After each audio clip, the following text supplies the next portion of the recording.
నమస్తే, నేను సిరి. ఇప్పుడైతే ఎక్కడ చూసినా కూడా దేవర మ్యానే నడుస్తుందని అనుకోవాలి. ఎందుకంటే జూనియర్ ఎన్టీఆర్ గారు అయితే సినిమా అంటే 6 years తర్వాత తన సోలో హీరోగా వస్తున్న సినిమా ఏదైనా ఉందంటే దేవర సినిమానే. ఎందుకంటే తన అరవింద సమేత తర్వాత RRR వచ్చింది, కానీ RRRలో రామ్ చరణ్తోనైతే తను స్క్రీన్ని షేర్ చేసుకున్నారు. ఆ తర్వాత 3 years పట్టింది మళ్ళీ ఈ సినిమా రావడానికి. మరి ఇప్పుడు దేవర ఎలా ఉండబోతుందంటే మనకి కొన్ని గంటలు అయితే మనకు తెలియబోతుంది. అయితే దీనికి ముందు RRRలో నటించిన రామ్ చరణ్ గారు అయితే దేవరకి విషెస్ చెప్తూ తన ట్విట్టర్ అకౌంట్లో అయితే చెప్పడం జరిగింది. సో దీని మీద మరింత సమాచారాన్ని మనకు అందజేయడానికి మనతో పాటు ఉన్నారు ప్రముఖ సినీ క్రిటిక్ యజ్ఞమూర్తి గారు. నమస్కారం సార్. నమస్తే సార్, ఇప్పుడు చూస్తుంటే మరి దేవర జూనియర్ ఎన్టీఆర్ గారు 6 సంవత్సరాల తర్వాత, అంటే అరవింద సమేతకి RRRకి 3 సంవత్సరాలు, RRR నుంచి అది దేవరకి 3 years, మొత్తం 6 years తర్వాత మళ్ళీ తన సింగిల్ అంటే సోలో హీరోగా వస్తున్నారు. సో దాని మీద కూడా రామ్ చరణ్ గారు అయితే విషెస్ చెప్పడం జరిగింది. ఇప్పుడు సినిమా రేపు రిలీజ్ కాబోతుంది కాబట్టి సో ఏంటి మరి ఎలా ఉండబోతుంది అనుకుంటున్నారు? అసలు ఎక్కడ చూసినా కూడా జూనియర్ ఎన్టీఆర్ గురించి మాట్లాడుతున్నారు. సో మనం దీన్ని ఎలా చూడాలి అసలు? సో జూనియర్ ఎన్టీఆర్ రామ్ చరణ్ చాలా క్లోజ్ ఫ్రెండ్స్. ఆ స్నేహం వల్లే వాళ్ళిద్దరూ కలిసి RRR సినిమాలో యాక్ట్ చేశారు. ఆ సినిమాకు ముందు కూడా వాళ్ళిద్దరు మంచి స్నేహితులు. అందుగురించే రామ్ చరణ్ కోసం అల్లూరి సీతారామరాజు క్యారెక్టర్ని జూనియర్ ఎన్టీఆర్ త్యాగం చేశాడు అని కూడా చెప్పుకుంటూ ఉంటారు అనేది ఇన్సైడ్ టాక్ కూడా. సో అంటే యాక్చువల్గా వీళ్ళిద్దరిలో ఎవరు ఏ క్యారెక్టర్ చేయాలి RRRలో అనేది రాజమౌళి కూడా కొంత సంశయించాడు. ఎందుకంటే అందులో అల్లూరి సీతారామరాజు ఒక మన్యం వీరుడు, ఆంధ్ర ప్రాంతానికి సంబంధించిన ఆయన. మరోవైపు కొమరం భీం తెలంగాణ గోండు ప్రాంతానికి సంబంధించినటువంటి ఒక వీరుడు. సో వీళ్ళల్లో ఎవరు ఏ క్యారెక్టర్ చేస్తే బాగుంటుంది అంటే ఆ స్లాంగ్ పరంగా కాస్త ఈజు ఉన్నవాడు జూనియర్ ఎన్టీఆర్ కాబట్టి కొమరం భీంని తను చేస్తే బాగా న్యాయం చేస్తాడు అనే ఉద్దేశంతో ఆ క్యారెక్టర్ని ఆయనకి ఇస్తే ఆయన ఎలాంటి ఇగో పెట్టుకోకుండా, ఎందుకంటే సినిమాలో చూసుకుంటే మనకి కొంత మొగ్గు రామ్ చరణ్ వైపు కనిపిస్తుంది అందులో. ఎందుకంటే రామ్ చరణ్ అందులో అతని ఆశయం కోసం బ్రిటిష్ వాళ్ళని ఎదిరించడానికి తను ఏం చేశాడు, సో తన ఊరి వాళ్ళకి ఏం మాటిచ్చాడు అనే దాని నుంచి మొత్తం సినిమా అంతా స్టోరీ నడుస్తుంది. సో కాబట్టి కొంచెం మొగ్గు, ఒక పాలు మొగ్గు ఆ క్యారెక్టర్ వైపు రామరాజు క్యారెక్టర్ ఏదైతే ఉందో ఆ క్యారెక్టర్ మొగ్గినట్టు కనిపిస్తుంది. బట్ అయినప్పటికీ కూడా రామ్ చరణ్కి స్క్రీన్ షేర్ చేసుకోవడానికి, అలాగే ఆ క్యారెక్టర్ని రామరాజు క్యారెక్టర్ని రామ్ చరణ్కి ఇవ్వడానికి ఎలాంటి సంకోచం లేకుండా జూనియర్ ఎన్టీఆర్ అంగీకరించాడని చెప్పేసి అప్పుడు వినిపించింది.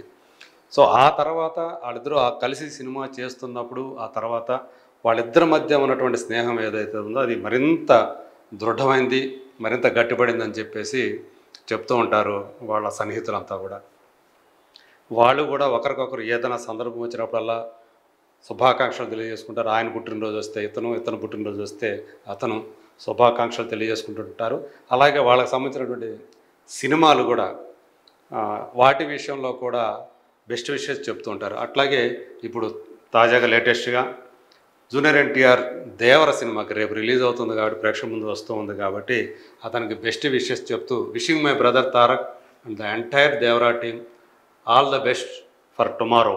సో అది అలా శుభాకాంక్షలు తెలియజేశాడు.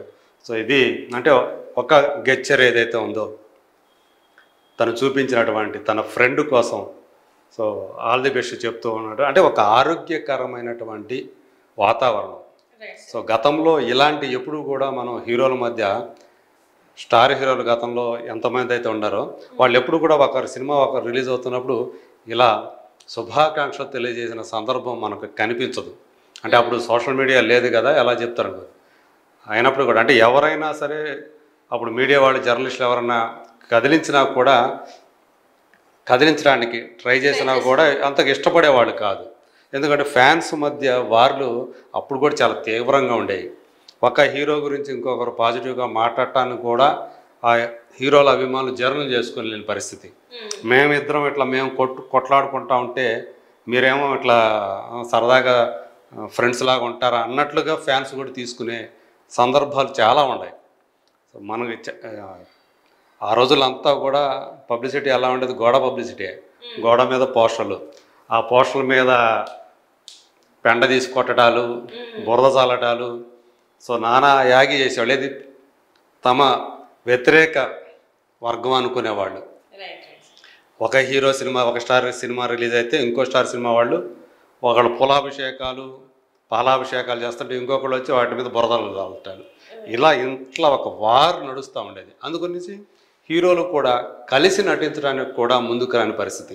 అంటే ఇప్పుడు చూస్తున్నట్టయితే తెలుగు ఇండస్ట్రీలో ఒక అంటే జనరేషన్ వచ్చింది కాబట్టి ఇది చేంజ్ అయిపోయింది. ఇప్పుడు ఏంటంటే ఈ సినిమా అంటే దేవర సినిమా కోసం మనం చూసినట్టయితే బాలీవుడ్ స్టార్ అంటే ఆలియా భట్ గారు కూడా పాడడం జరిగింది. ఇది ఏదైతే సినిమాలో సాంగ్ ఉందో చుట్టమల్లే సాంగ్, తను ఎంత క్యూట్గా పాడింది అంటే అందరూ కూడా అంటే నార్త్ సౌత్ అని కాకుండా సినిమా ఇండస్ట్రీ భేషభాదం అంటే భేదాభిప్రాయాలు ఏమి లేకుండా, భాషా భేదాలు లేకుండా కూడా చాలా బాగా ఇప్పుడు అందరు కూడా కలిసిపోయారని అనిపిస్తుంది. ఎందుకంటే మనం ఇంటర్వ్యూస్ కూడా చూస్తుంటే అక్కడ కూడా వాళ్ళు ఆమె కూడా ప్రమోషన్లోకి వచ్చి కరణ్ జోహార్తో పాటు, కరణ్ జోహార్ ఎదురుగి ఆయన ద్వారా ఈ సినిమాని అక్కడ రిలీజ్ చేస్తున్నారు, కరణ్ జోహార్ ద్వారా.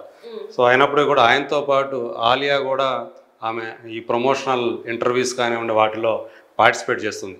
ఎందుకంటే ఆ టైంలో RRR చేసే టైంలో ఆలియా కూడా వీళ్ళకి మంచి స్నేహితురాలైంది, జూనియర్ ఎన్టీఆర్కి రామ్ చరణ్కి. సో అప్పటి నుంచి కూడా వాళ్ళు ఎప్పుడైనా సరే సందర్భం వచ్చినప్పుడల్లా మాట్లాడుకోవటాలు, ఎక్కడన్నా కలిసినప్పుడు సో ఆ స్నేహాన్ని ప్రదర్శించడం ఇవన్నీ మనం చూస్తూనే ఉన్నాం. సో ఏదైనా మాట్లాడాల్సి వచ్చినా కానీ వాళ్ళు చాలా ఆప్యాయంగా మాట్లాడటం. సో తను ఏదన్నా జూనియర్ ఎన్టీఆర్ గురించి మాట్లాడన్నా, రామ్ చరణ్ గురించి కలన్నా చాలా బాగా చెప్తూ వస్తున్నారు ఆమె. సో అట్లా అది కనిపిస్తూ ఉంది. ఆ వైబ్స్, పాజిటివ్ వైబ్స్ దేవరకు బాగా కనిపిస్తూ ఉన్నాయి. ఇప్పుడు ఏదైతే తన స్నేహితుడి కోసం రామ్ చరణ్ చేసిన ట్వీట్ ఏదైతే ఉందో కింద మనకు చూస్తే కామెంట్స్ కూడా మనకు కనిపిస్తున్నాయి.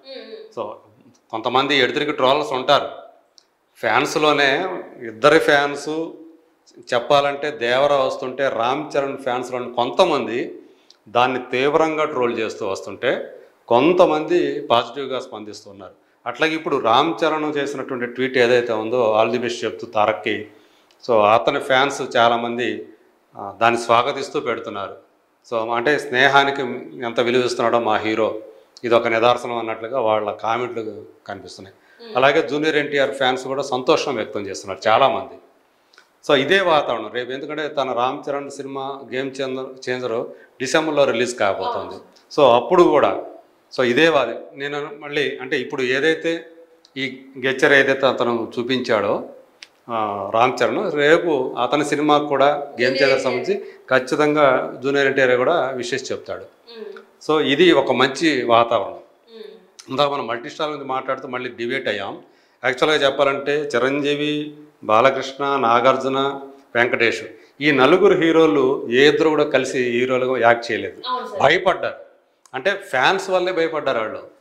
సో ఎక్కడ దాన్ని అంటే డైరెక్టర్లు కూడా ఎవరిని ఏ కొంచెం తప్పు చేసినా మమ్మల్ని ఎక్కడ తంతారు ఫ్యాన్స్ వచ్చాయని చెప్పి భయపడి వాళ్ళతోటి సినిమాలు చేయడానికి తీయలేదు ఎవరు కూడా మల్టీ స్టార్స్.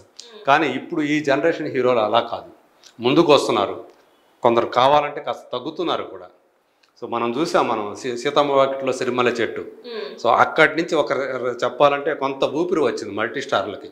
ఈవెన్ వాళ్ళిద్దరూ కూడా ఒకరు సీనియరు, ఒకరు తర్వాత వచ్చిన వాళ్ళు కావచ్చు, యంగ్ హీరో కావచ్చు వాళ్ళిద్దరు.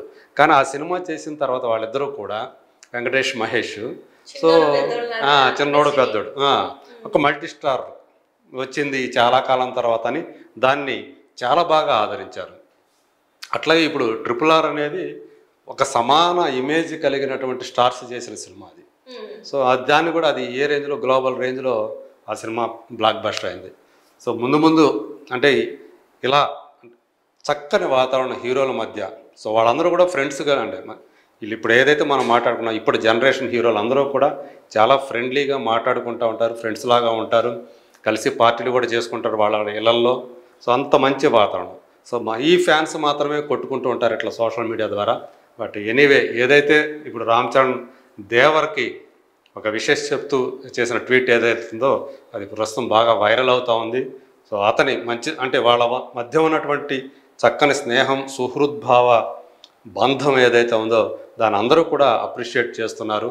సో ఇదే ఈ పాజిటివ్ వైపు తోటి రేపు Devara already pre sales tickets ఏవైతే ఆన్లైన్ టికెటింగ్ ద్వారా ఇప్పటికే రికార్డులు క్రియేట్ చేస్తుంది. నాన్ ట్రిపుల్ ఆర్ రికార్డ్ని ఆల్రెడీ క్రియేట్ చేసింది. ఇప్పటికే 75 కోట్లు దాటి 80 కోట్లు కూడా ఆల్రెడీ దాటేసింది అంటున్నారు ప్రీ సేల్స్ ద్వారా. So more than 10 lakhs tickets already sale అయిపోయి అడ్వాన్స్ బుకింగ్ ద్వారా. సో రేపు ఇంకా అంటే ఎంత ఉంది ఏంటి అనేది రేపు మార్నింగ్ ఇంకా మరింత సమాచారం మనకు లభిస్తుంది. Right sir, thank you so much sir. Thank you.